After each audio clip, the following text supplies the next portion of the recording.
Fala pessoal, tudo bem com vocês? Hoje a gente vai dar continuidade aqui na nossa aula de antropologia e como nas últimas aulas a gente já comentou um pouquinho sobre a questão da criação, passamos dentro, de alguns subitens em relação ao tópico da criação, como também a criação da mulher, a questão da dicotomia ou tricotomia, alguns paralelos ali, divergências entre criacionismo, evolucionismo, entre outros tópicos. Hoje, nada mais justo do que a gente falar sobre uma parte da antropologia, que às vezes nem é tratado dentro da antropologia, mas que o nosso autor que a gente está acompanhando dentro desse curso básico de teologia achou por bem colocar como um enfoque aí a parte do casamento, Não o casamento de maneira como nós conhecemos hoje, mas tomando como base a criação de Eva. A gente acha que estava entre algumas partes da lição 2,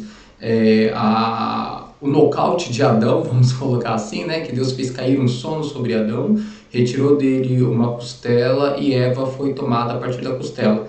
Me lembro que a gente comentou um pouquinho sobre algumas teorias, como a teoria de Lilith, que teria sido a primeira mulher de Adão, mas a gente não entrou muito nessa questão do casamento mesmo em si e dentro de alguns dogmas bíblicos que a gente tem relacionado ao casamento, tá certo? Então hoje a gente vai tirar um tempinho para a gente estar falando sobre essa conjunção aí homem e mulher que vem desde os tempos da criação e faz parte da antropologia, faz parte dos estudos sobre o homem. Então, esses são alguns dos pequenos tópicos que a nossa apostila está abordando sobre a parte do casamento, que a gente vai dar início já com o próprio texto do Gênesis, o texto muito usado aí, principalmente em cerimônias, o famoso o homem deixará o seu pai e sua mãe. E depois a gente vai partir para alguns tópicos como monogamia, poligamia, endogamia, exogamia, incesto, homossexualidade, adultério, divórcio, que são temas completamente anexados aí nessa questão do casamento, tá? Então, para a gente não ficar enrolando muito aqui, vamos direto para o deixará o homem pai e mãe. Então está lá em Gênesis capítulo 2, versículo do 21 ao 25, e nada mais justo do que a gente fazer uma leitura dentro da Bíblia, Vamos lá. Deixa eu abrir aqui a minha companheira de sempre, nossa Bíblia online. Vamos pegar Gênesis 2, do 21 até o 25. Então o Senhor fez cair um sono pesado sobre Adão. E este adormeceu e tomou uma de suas costelas e cerrou carne em seu lugar. E da costela que o Senhor Deus tomou do homem, formou uma mulher e trouxe-a a Adão. E disse Adão: esta agora é osso dos meus ossos e carne da minha carne. Esta será chamada mulher, porquanto do homem foi tomada. Ou varoa, porquanto do varão foi tomado, dependendo da tradução. Portanto, deixará o homem seu pai e sua mãe, apegar-se-á à sua mulher, e será ambos uma só carne. E ambos estavam nus, o homem e a sua mulher, e não se envergonhavam. Quando a gente trabalha o Gênesis, cada vírgula, cada expressão, cada ponto, o pessoal gosta de aprofundar e tentar achar possíveis significados. A gente não vai ficar aqui vasculhando cada palavrinha, o que significa cada coisa, quais as linhas para cada coisa, mas a gente queria focar principalmente nessa questão do vai se tornar uma só carne, tá bom? Mas a gente vai pular essa parte, Deus fez cair um sono pesado sobre Adão. Acho que tem uma parte na apostila que fica confabulando sobre quanto tempo Adão teria dormido, que Deus é o inventor da anestesia, isso aqui é o de menos. O porquê que Deus tomou uma das suas costelas, por que não outro osso, por que não fez pro pó também, isso aqui eu acho que são discussões mais inúteis. E fechou carne no lugar, beleza. Da costela que o Senhor Deus tomou do homem, formou uma mulher, trouxe a Adão, e disse a Adão, esse é osso dos meus ossos, né, carne da minha carne, e será chamada mulher, né, ou varoa. E aí no versículo 24, o nosso foco, deixará o homem pai e mãe, apegar-se à sua mulher, serão ambos uma só carne. A apostila, ela ainda vai gastar um tempinho tentando explicar que esse deixará o homem, o pai e mãe, não significa desprezar o seu pai ou sua mãe, mas significa a necessidade de formação de uma nova família e estabelecimento de prioridades no seu casamento, no seu matrimônio, né? Não uma forma de se dar mal, vamos colocar essas palavras assim, com o seu pai e a sua mãe, mas o estabelecimento invariável aí de uma nova prioridade, fazendo com que a sua esposa seja a sua nova, né, o foco ali da sua família, seus filhos e dali por diante, e não mais o pai e mãe como na época que era solteiro. Mas isso aqui também não é o foco. O foco é esse: serão ambos uma carne. Esse serão ambos uma carne, ele é interessante para a gente estar estudando ele, principalmente porque esse serão ambos uma carne, ele é repetido depois no Novo Testamento, né? E depois, quando a gente vai fazer uma comparação, quando o Paulo ele vai dar um paralelo, ele usa a expressão uma só carne e a expressão do casamento para comparar Cristo e a igreja com esposo e esposa. Por isso é muito importante a gente tentar aprofundar e entender um pouquinho sobre o que será esse ambos uma só carne. A gente poderia ficar filosofando aqui o dia todo, né, dizendo né, um milhão de coisas, mas o foco mesmo daquilo que a gente gostaria de trabalhar aqui é a questão de que a partir do momento em que dois são uma só carne, né, eles não literalmente, mas figurativamente e quase que literalmente, o que importa para um tem que importar para o outro, o que dói para um tem que doer para o outro, a vontade de um tem que ser a vontade do outro, porque ambos estão pertencentes a um mesmo corpo. Eu acho que uma expressão muito interessante que o apóstolo Paulo ele utiliza quando ele fala dos dons espirituais, é quando ele diz que não existe dom mínimo, dom pequeno, dom menos importante, porque no nosso corpo tudo tem uma função vital e sem aquela função o corpo não funciona, né? Ele fala que um não pode se vangloriar contra o outro. O olho não pode dizer que tem mais importância do que o ouvido não pode dizer que tem mais importância do que a boca, e assim por diante. Né? Até o dedo mínimo, até aquelas partes do corpo que a gente acredita que tem menos necessidade dela, são às vezes aquelas que a gente mais honramos. E a gente pode até perceber, né, naturalmente, você pode classificar o que é mais importante no seu corpo e o que é menos. Mas até, sei lá, uma amígdala inflamada, até um apêndice inflamado, aqueles órgãos anexos que a gente diz que não servem para nada, eles podem trazer uma grande dor e um grande problema para todo o resto do corpo. Até um dedo lá no seu pé, um dedo mindinho que você pode olhar para ele e falar, não, isso aqui não tem função nenhuma, ele ajuda no equilíbrio do seu corpo. Então, a ideia aqui é falar o seguinte, olha, a partir do casamento, os dois vivem dentro de uma mesma estrutura, onde ambos têm a mesma importância, ambos são afetados pelas mesmas coisas, né? E ambos precisam dos mesmos cuidados. Então, essa é uma das ideias, né? A igreja, por exemplo, é o corpo de Cristo e Cristo ele é o cabeça da igreja. Assim Paulo faz a comparação entre marido e esposa também. E esse aqui é o nosso ponto de partida, né? Porque a partir daqui a gente estabelece parâmetros para o comportamento do homem, a gente estabelece parâmetros para o comportamento da mulher, o que é um comportamento honroso para um marido, o que é um comportamento honroso para uma mulher, o que pode ou não ser considerado um adultério, o que pode ou não ser considerado um motivo para divórcio, o fato do divórcio ser permitido ou não, tudo está atrelado ao fato de ambos serem apenas uma carne, tá certo? E a gente vai ver outros versículos mais baseados nesse fato, dessa expressão deles serem uma carne, tá? Então, a gente tem a expressão principal em Gênesis, e aí vamos pegar outros textos, né, que a gente acabou comentando, nesse de Cristo e a Igreja, lá em Efésios 5:28. Então, deixa eu tirar o zoom. 5 do 28 ao 33.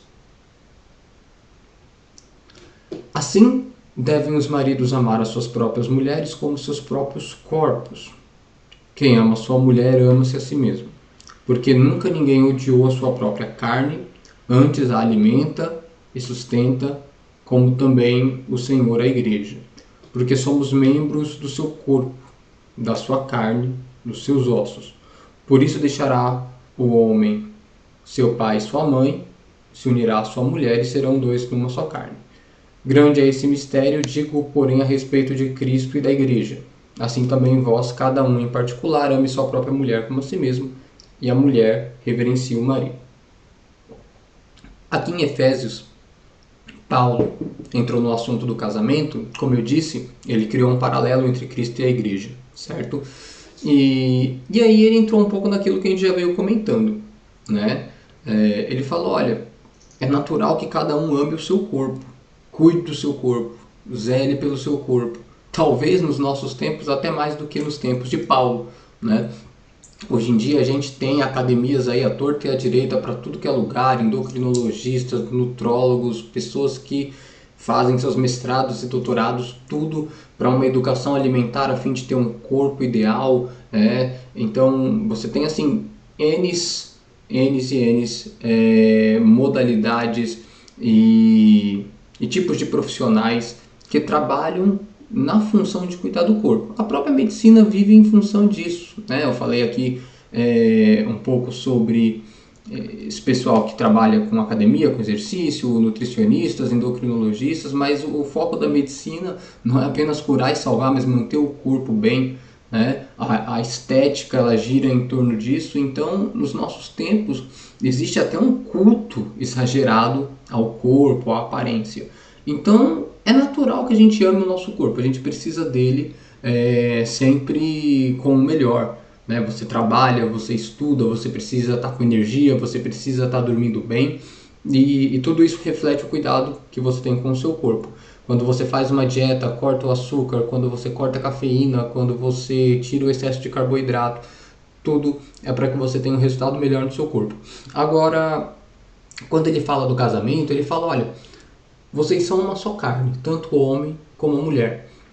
Então, a mulher faz parte do corpo do homem, tanto quanto o homem faz parte do corpo da mulher. Então, é como se ele estivesse dizendo assim, é incoerente um homem tratar mal a sua mulher porque ela é parte do seu corpo. É a mesma coisa que um homem tratar mal uma parte do seu corpo. É a mesma coisa ele tratar mal o seu fígado, o seu rim, é a mesma coisa que ele trata mal qualquer outro corpo, qualquer outra parte do corpo do qual ele depende, né? Então, isso e vice-versa, né? Tanto o homem a mulher quanto a mulher ao homem. Essa é a expressão. E aí ele traz o comparativo, né? Olha, a igreja é o corpo de Cristo. E o que Cristo faz com a igreja? Ele a alimenta, ele a sustenta, ele dá a condição para que o seu povo caminhe, prossiga, e é o que se espera de um marido em relação à sua mulher, é o que se espera de uma mulher em relação ao seu marido. Tá? Então aqui você tem parâmetros do comportamento ideal desejado entre marido e mulher. Há outros vários versículos onde Paulo entra dentro dessa temática do marido cuidar da esposa reverenciar, seguir o marido como cabeça, como líder, mas a gente pode resumir, né, para a gente não entrar aqui num vídeo longo só sobre casamento, a gente poderia resumir principalmente com esse versículo aqui. E aí a gente entra nessa questão.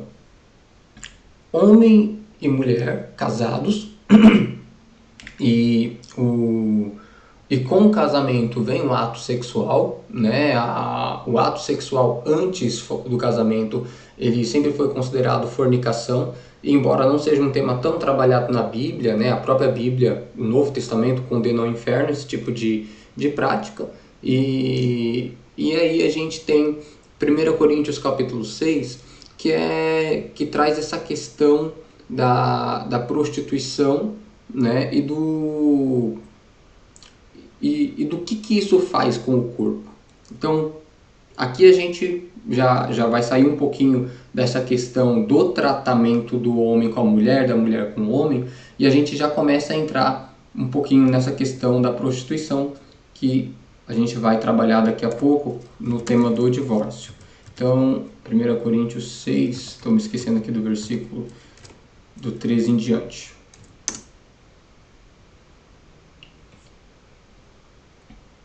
Então, no versículo 10 e 11, ele dá uma lista de pecados que levam o homem ao inferno. E no 13, ele fala assim: os alimentos são para o estômago, e o estômago para os alimentos. Deus, porém, aniquilará tanto um como o outro. Né? Acredito que ele se refira ao final dos tempos aqui. Mas o corpo não é para fornicação, senão para o Senhor, e o Senhor para o corpo. Ora, Deus que também ressuscitou o Senhor, no caso Jesus, nos ressuscitará a nós pelo seu poder. Não sabeis vós que os vossos corpos são membros de Cristo?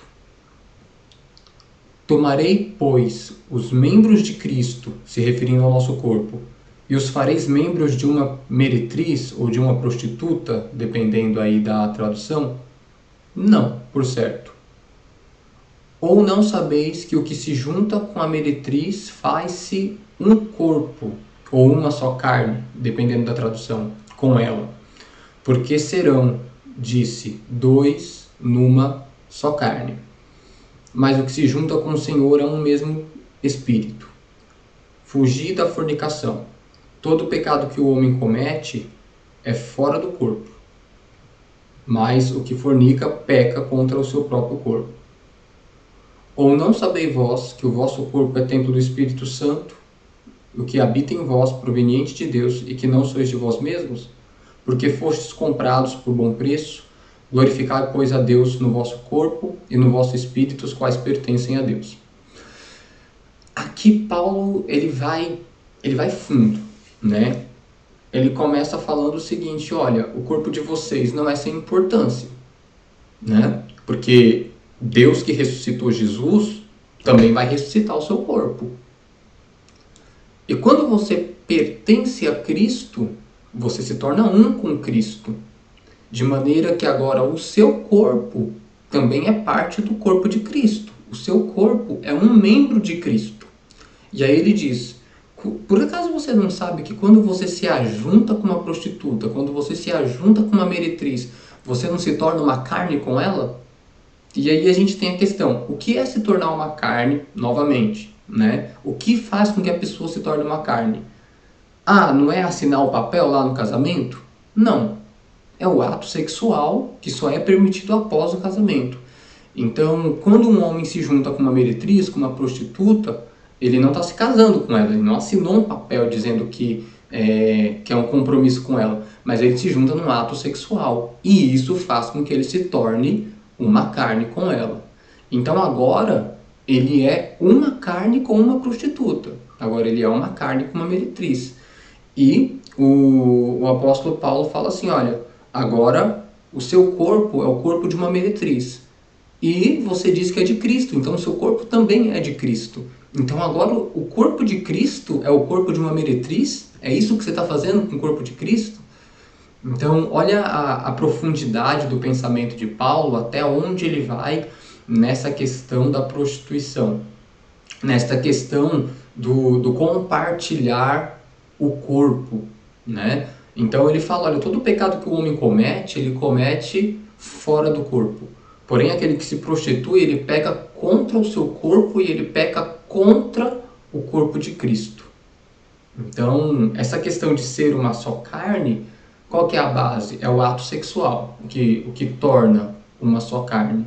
E ele não peca apenas contra ele, né, contra uma religião, ele não peca apenas contra sua esposa, ele peca contra o corpo de Cristo de uma maneira geral. Então eu lembro que esse era um texto que eu achei interessante. Quando o assunto é uma só carne, a gente tem essa amplitude, sabe? O homem, ele não é uma só carne apenas quando ele casa com a esposa dele, ele também é uma só carne quando ele se mistura com uma prostituta. E aí, próximo tópico, eu deixei esse aqui, adultério e divórcio.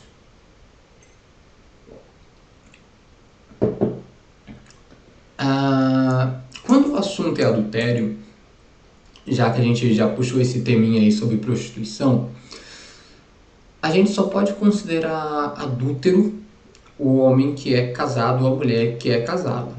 Tá? Uma vez a pessoa não casada, mas ela se envolve com uma pessoa casada, a pessoa que não é casada, ela cometeu um pecado, obviamente, ela fornicou, mas é a pessoa casada que adulterou.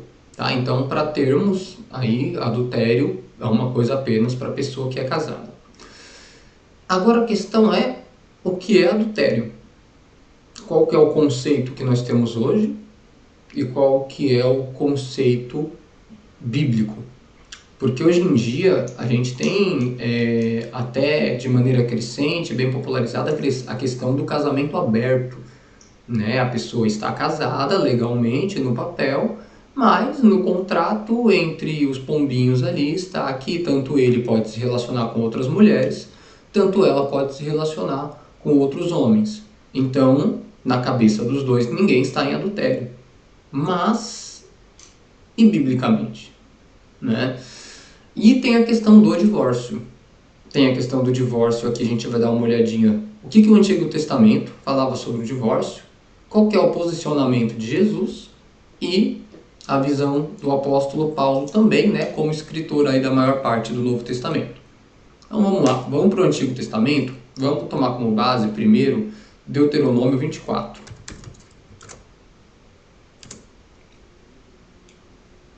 Então, Deuteronômio é o quinto livro do Novo Testamento, do Antigo Testamento, perdão. É um livro de repetição de várias regras, mas a gente vai usar aqui o versículo 1, 2 e 3 para ir direto ao ponto sobre o divórcio.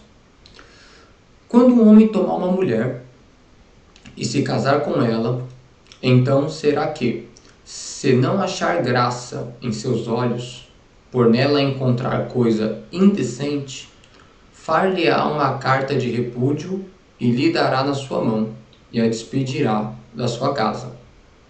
Se ela, pois, saindo da sua casa, for se casar com outro homem, e este também a desprezar, e lhe fizer carta de repúdio, e lhe der na sua mão, e a despedir na sua casa, ou se este último homem que a tomou para si por mulher vier a morrer, aí o 4, então seu primeiro marido que a despediu não poderá tornar a tomá-la, para que seja sua mulher, e depois que foi contaminada, pois é abominação perante o Senhor.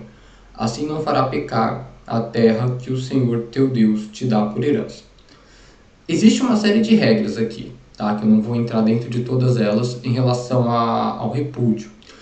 Mas só pelo versículo 1, você pode dar uma olhada que parece que havia uma facilitação do divórcio dentro da lei, dependendo da maneira como ela é interpretada. Então perceba que quando o homem tomar uma mulher, no versículo 1, e se casar com ela, então será que, se não achar graça em seus olhos, por nela encontrar coisa indecente. Tudo gira em torno dessa interpretação aqui. Tem Bíblia que vai colocar aqui, se não achar graça em seus olhos, por encontrar nela coisa feia. Deixa eu ver se eu consigo usar uma outra Bíblia. Essa é a Corrigida Fiel. Deixa eu dar uma olhada na Almeida Revista e Corrigida. Será que, se não achar graça em seus olhos, por nela achar coisa feia? Essa eu acho que foi a primeira que eu li. Ó. Será que, se não achar graça em seus olhos, por nela achar coisa feia? Deixa eu dar uma olhada se eu tenho aqui a King James. Não. Deixa eu ver a nova versão, a NVI, nova versão internacional.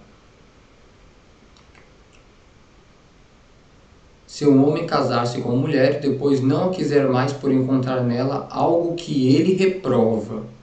Você está vendo como é subjetivo dependendo da tradução? O que é o algo que ele reprova? Cada homem pode reprovar uma coisa. Por isso, no Antigo Testamento, era mais viável o homem dar carta de repúdio, né, mandar a mulher embora, devolvê-la para os seus pais. E dependendo da interpretação nos tempos de Jesus, né, não estou falando a interpretação de Jesus, não estou falando a palavra de Jesus, eu estou falando dos mestres judaicos, dos rabinos da Galileia ou dos outros rabinos em geral. Havia duas escolas, se eu não me engano, acho que uma do Hillel, outra do Shamuel, eu esqueci o nome dos dois, onde um era mais liberal, outro, o mais liberal era, no caso, flexível, né, para o divórcio, o outro já era mais rígido. O que era mais liberal interpretava esse versículo falando assim, olha, isso aqui é caso o homem encontrar qualquer coisa que ele reprove, qualquer coisa que ele não ache legal na sua mulher, ele pode estar dando carta de repúdio. O outro, que já era mais rígido, falava, não, caso ele encontre algo indecente, ou seja, caso no ato sexual ele perceba que a sua mulher não é virgem conforme a lei ordena, mas já se prostituiu antes do casamento, então ele pode repudiá-lo, certo? Então havia essas duas escolas de pensamento em relação à possibilidade de divórcio. E aí, né, a bola vem para Jesus, a pergunta chegou em Jesus, e a gente tem pelo menos dois momentos no Evangelho de Mateus, vou usar só o Evangelho de Mateus, onde Jesus ele trabalha a ideia do divórcio. Mateus capítulo 5, Jesus está no Sermão do Monte, se não me foge a memória, e aí ele está falando o seguinte, deixa eu tirar um pouco o zoom, e foi dito, aquele que se divorciar de sua mulher deverá dar-lhe certidão de divórcio. Mas eu lhe digo que todo aquele que se divorciar de sua mulher, exceto por imoralidade sexual, faz que ela se torne adúltera.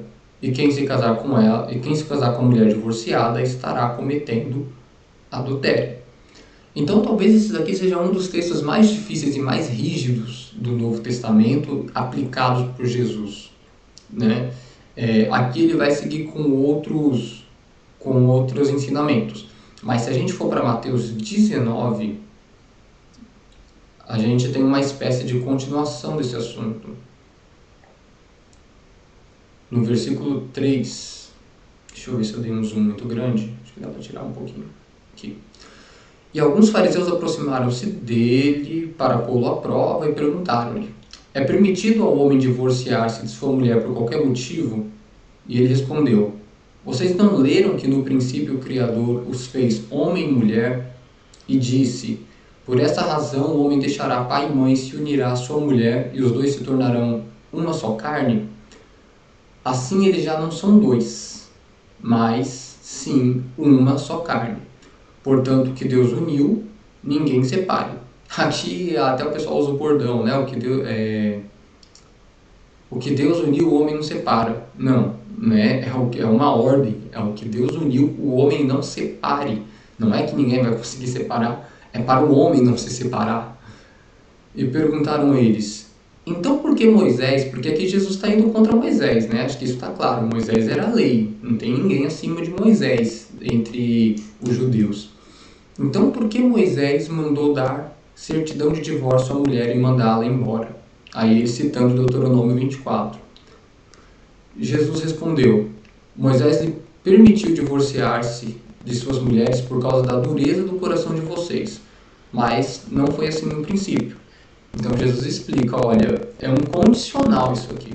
Moisés deixou isso aqui na lei, né, para tentar se adaptar à dureza do coração, mas isso não era de maneira nenhuma o propósito original. Eu lhes digo que todo aquele que se divorciar de sua mulher, exceto por imoralidade sexual, e se casar com outra mulher, estará cometendo adultério. Aí a gente pode trazer, né, toda a polêmica e discussão para os nossos dias e pensar, mas hoje em dia a gente tem lei que permite tudo mais. Só que a lei humana que a gente cria não invalida princípios divinos, não invalida aquilo que Cristo estabeleceu como correto. Tá? E aqui novamente entra a questão do ser uma só carne. Né? Quando o homem se casa, ele se torna uma só carne. A imoralidade sexual, pelo que a gente está vendo aqui, ela quebra esse vínculo. Então, se um homem se separa de sua mulher, não sendo por imoralidade sexual, mesmo que de boca ou de papel estão separados, ainda são uma só carne. Esse é o problema. Por isso que Jesus fala, aquele que se separa por qualquer motivo e casa de novo está cometendo adultério. Aos olhos da sociedade não, porque já separou. Aos olhos da lei não, porque já separou. Mas aos olhos de Deus continua sendo adultério por conta de ter se tornado uma só carne com uma outra pessoa e ter se distanciado dela. Tá? Então, por isso que eu digo que esse aqui talvez seja um dos textos que, nessa cultura de divórcio que a gente tem, seja um dos textos mais complicados e pesados de ser pregado hoje em dia. E naquela época também os discípulos já não acharam pouca coisa. Os discípulos lhe disseram, se esta é a situação entre o homem e a mulher, é melhor nem casar. E Jesus também não aliviou. Nem todos têm condição de aceitar essa palavra, somente aqueles a quem isto é dado. Alguns são eunucos, ou castrados, né? Porque nasceram assim. Outros foram feitos assim pelos homens. Outros se fizeram eunucos por causa do reino dos céus. Quem puder aceitar isso, que aceite. Então ele fala, olha, eunucos eram homens, né, que cuidavam das mulheres dos reis, por isso não eram castrados. Eles falam, tem homem que nasceu assim, tem homem que foi feito assim pelos homens, e tem outros que assim se fizeram pelo reino de Deus. Então Jesus fala, olha, para entrar no reino de Deus, vale você ir até as últimas consequências. E aí o texto vai seguir. Tá? Então, quando a questão é divórcio, a posição das igrejas... É que assim, né, é difícil falar das igrejas, cada igreja vai ter o seu monte. Mas as igrejas evangélicas mais conservadoras, elas adotam essa postura, né, de que, tanto que antigamente no Brasil era lei, né, você não podia se divorciar, teve, acho que não sei se é no final do século XX, todo um tumulto, a Igreja Católica proibia também o divórcio, as leis do Brasil não facilitavam, porque o Brasil ele foi fundado praticamente pelo catolicismo, então a gente tem toda essa questão do divórcio. Tá? É que hoje em dia a gente tem muito mais temas para a gente entrar na questão, principalmente por conta do feminicídio, a gente tem a questão das agressões que acontecem dentro dos lares, se isso já pode ser considerado inclusive uma traição ou não, né? Como que a gente aconselha uma mulher a permanecer casada dentro de um casamento onde não houve adultério, mas a mulher apanha todo dia e corre risco de vida, né? Aí depois a mulher morre e a igreja é considerada cúmplice, né, por apoiar que ela permanecesse dentro daquele ambiente hostil. Então assim, a gente tem poréns e poréns a serem considerados, mas a posição da igreja normalmente segue essas palavras de Jesus que a gente passou aqui, em relação ao divórcio que pode, ao divórcio que não pode, em relação ao que é adultério, ao que não é adultério. Tá? E aí, a gente tem algumas palavras de Paulo que também vão um pouquinho de encontro a isso, em 1 Coríntios 7, do 10 ao 15.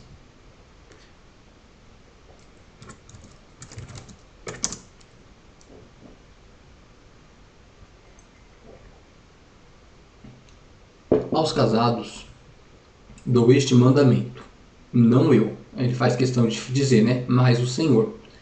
Que a esposa não se separe de seu marido, mas se o fizer, permaneça sem se casar, ou então reconcilie-se com o seu marido. E o marido não se divorcie da sua mulher. Tá? Então, é basicamente aí a mesma posição que Jesus adota. Aos outros, eu mesmo digo isto, não Senhor. Se um irmão tem mulher descrente e ela se dispõe a viver com ele, não se divorcie dela. Então, aqui casamento entre cristão e não cristão. E se uma mulher tem marido descrente e ele se dispõe a viver com ela, não se divorcie dele. Então, Paulo aprova aí permanecer nesse tipo de união. Pois o marido descrente é santificado por meio da mulher e a mulher descrente é santificado pelo marido. Se assim não fosse, seus filhos seriam impuros, mas agora são santos. Todavia, se o descrente separar-se, que se separe. Em tais casos, o irmão ou a irmã não fica debaixo de servidão. Deus nos chamou para vivermos em paz. Então aqui nesse versículo, Paulo está falando assim, olha, se você é casado com um descrente, permaneça, porém se ele quiser se divorciar, que se divorcie. Mas não dá a entender se a pessoa, se o cristão, ele está liberado para casar de novo, né? Ele não entra na questão da agressão dentro do lar. Bom, embora a gente entenda que se uma pessoa não cristã vá se divorciar do cristão, logo ele vai estar em outro relacionamento, cometer adultério, né, dentro daqueles parâmetros que a gente comentou, e aí a vida segue. Mas a posição de Paulo em relação ao casamento, de uma maneira mais abrangente, pode ser conferida aqui em 1 Coríntios capítulo 7, que ele tem mais conselhos em relação ao estilo de vida, tá certo?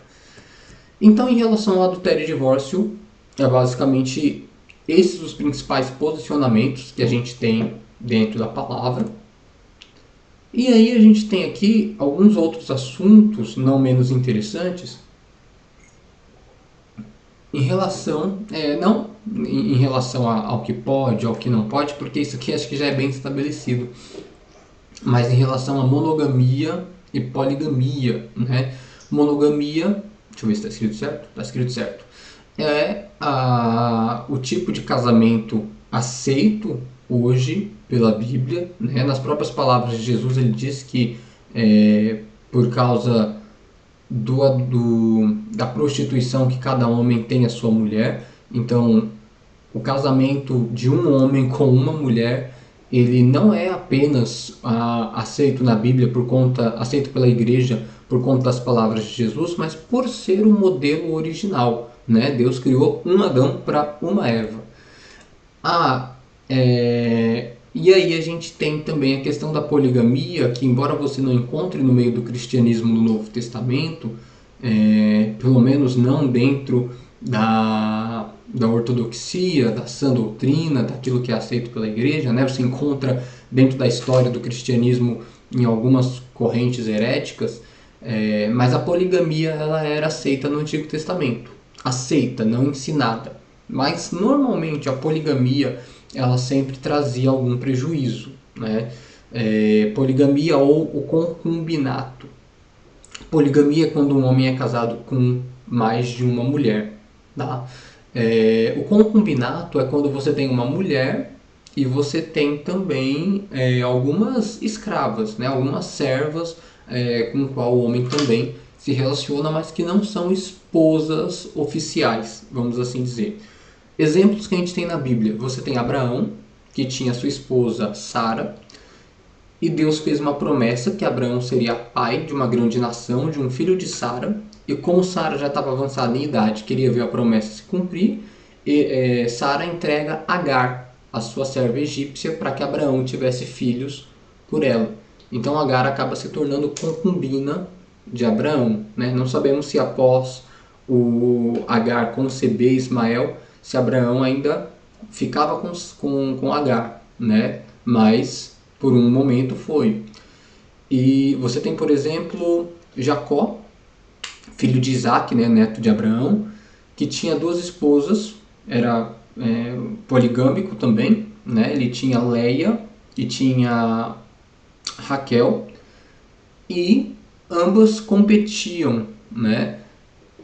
Leia tinha 4 filhos, Raquel, percebendo que era estéril, deu a sua serva Bila, e aí Jacó teve 2 filhos com Bila.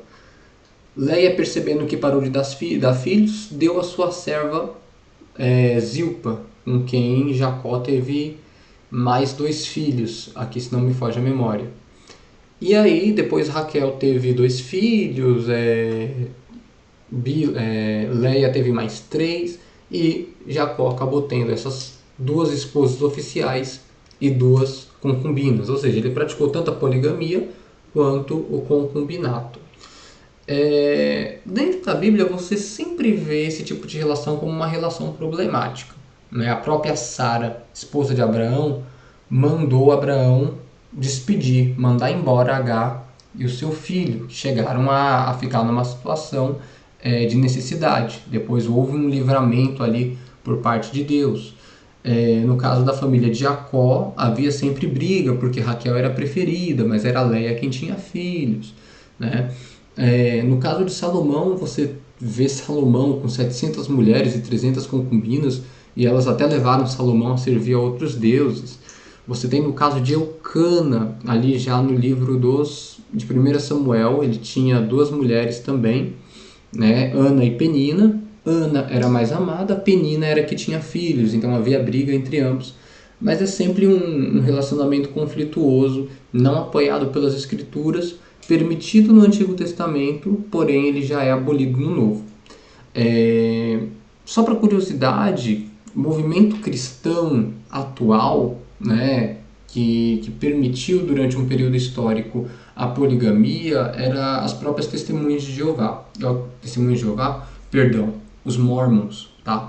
O mormonismo permitia que um homem tivesse mais de uma esposa, inclusive um dos fundadores teve várias, né?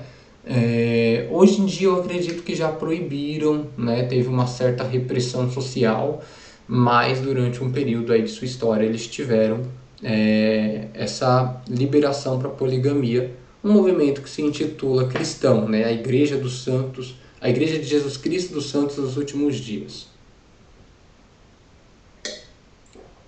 Endogamia versus exogamia, né? Tá o conceito aí pra gente. A endogamia é o fato de que você pode se casar apenas com pessoas de dentro da sua própria tribo, região, né? Cultura, família. Exogamia é o casamento com pessoas de fora. Israel vivia dentro de uma endogamia. Tá? A gente pode citar textos como esse que a gente colocou aí, do Êxodo. Deixa eu ver, 34, acho que do versículo 15 ao 16, né? Tem vários versículos, mas só citando esse aqui. Acautele-se para não fazer acordo com aqueles que já vivem na terra. Israel indo para a terra prometida, passando pelo deserto. E aí Deus dá o conselho. Não se casem com o pessoal de lá. Pois quando eles se prostituírem, seguindo seus deuses, e lhes oferecerem sacrifícios, convidarão você e poderão levá-lo a comer os seus sacrifícios, e escolher para os seus filhos mulheres dentre as filhas deles. Quando elas se prostituírem, seguindo seus deuses, poderão levar os seus filhos a se prostituírem também. Então tem vários outros versículos que mostram esse alerta. Não deem suas filhas para outros povos, não deem seus filhos para mulheres de outros povos, para que eles não se prostituam. Não no sentido sexual, mas no sentido religioso, para que eles não vá diante de outros deuses por influência do seu cônjuge, certo? Então isso era lei dentro de Israel. Israelita só casa com israelita, judeu casa com judeu, tá bom? Quando isso acontecia, normalmente a Bíblia fazia questão de mostrar que dava ruim, né? Exemplo, Salomão que eu citei, se casou com mulheres princesas de outros povos e foi para a idolatria.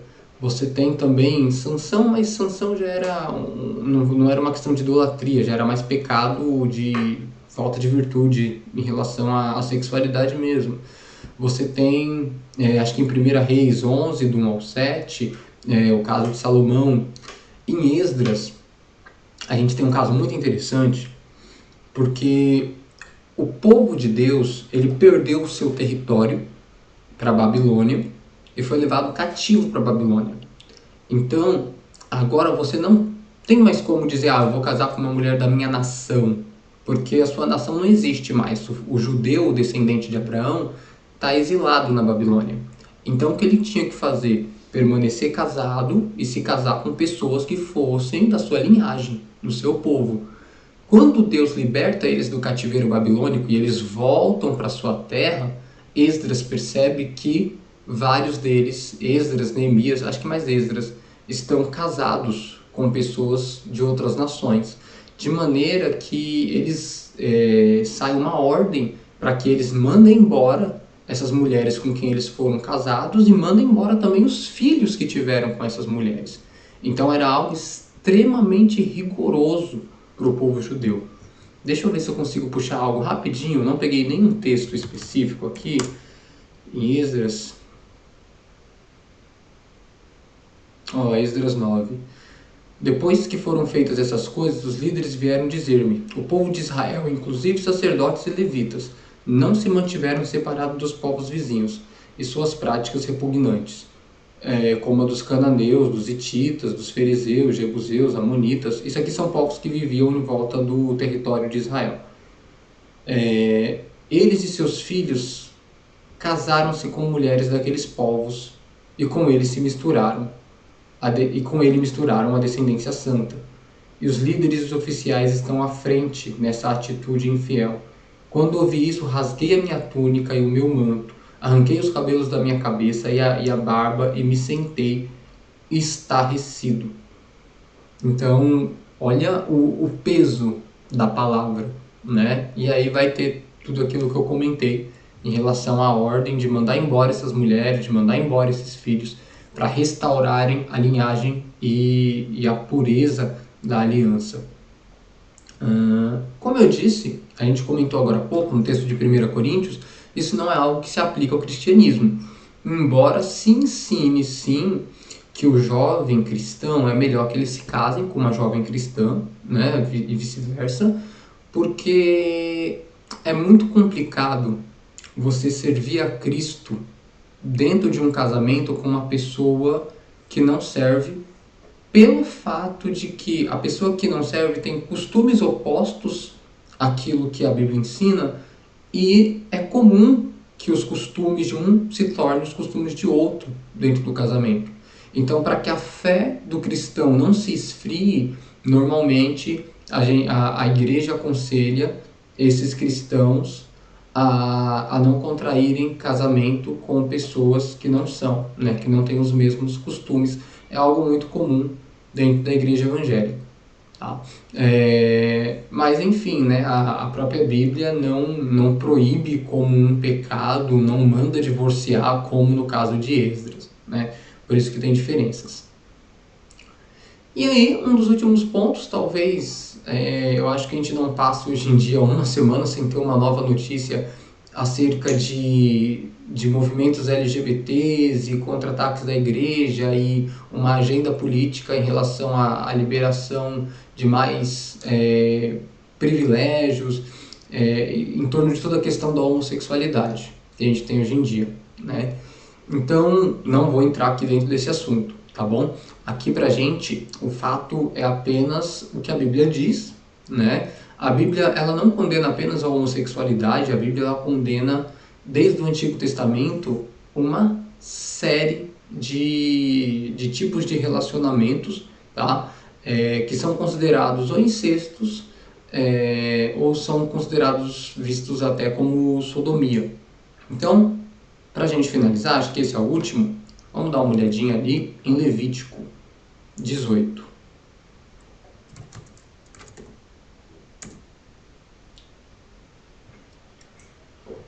Levítico 18 a partir do 6.